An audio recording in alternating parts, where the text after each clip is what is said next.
Hello, সালামু আলাইকুম বন্ধুরা, কি অবস্থা, কেমন আছেন? আশা করি সবাই ভালো আছেন। তো হঠাৎ করে আজকে একটি ড্রাগন খাওয়ার ইচ্ছা হইলো, তাই কিনে নিয়ে আসলাম। ড্রাগনটা এখন কাটবো, দেখা যাক ইনশাআল্লাহ।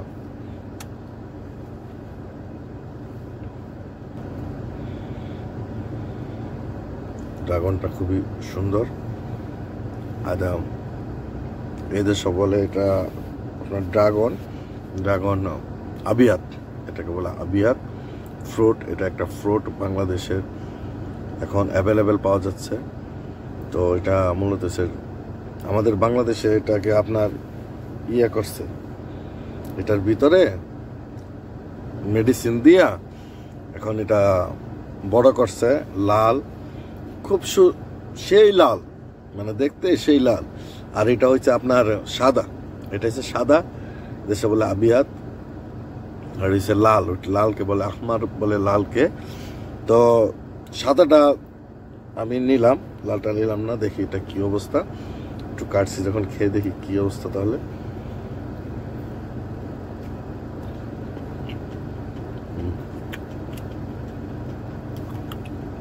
মোটামুটি মিষ্টি আছে, ফরমালিন মুক্ত।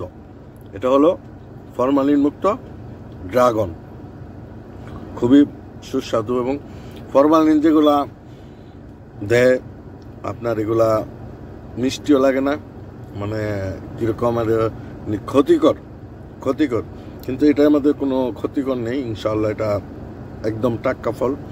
দেখেন কালারটা, দেখেন সেই রকম, সব দিক দিয়ে কালার সেম।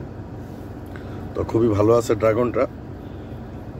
আর আমার বিশেষ করে হলো বলে ড্রাগন খাই ভিডিও করতেছি, তেমন না, কিন্তু দেখানোর জন্য। আর বাংলাদেশের ড্রাগন আর এই দেশের ড্রাগন দেখেন, এটা সেম আপনার এই এত বড় না, তো 250 গ্রাম হবে, 250 গ্রাম হবে। আর আমাদের বাংলাদেশের একটা ড্রাগন 1 কেজির উপরে হয়ে যায়, 2 কেজি হয়ে যায়। কিভাবে হয় ভাই?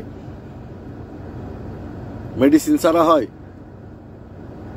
অবশ্যই মেডিসিন দেয়। তো যারা মেডিসিন দেন, এটা খাবারটা কিন্তু বাচ্চাদের জন্য পারফেক্ট। কিন্তু যারা এইগুলা কাজে পাকান, টাকা পয়সা লুপ করেন, এটা কিন্তু ঠিক না আপনাদের, ঠিক আছে?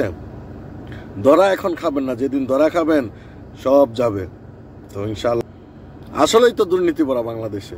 যেমন ড্রাগন নিয়ে কতদিন কি চললো, কি রে ভাই, এত অহংকার কেন বাংলাদেশকে নিয়ে?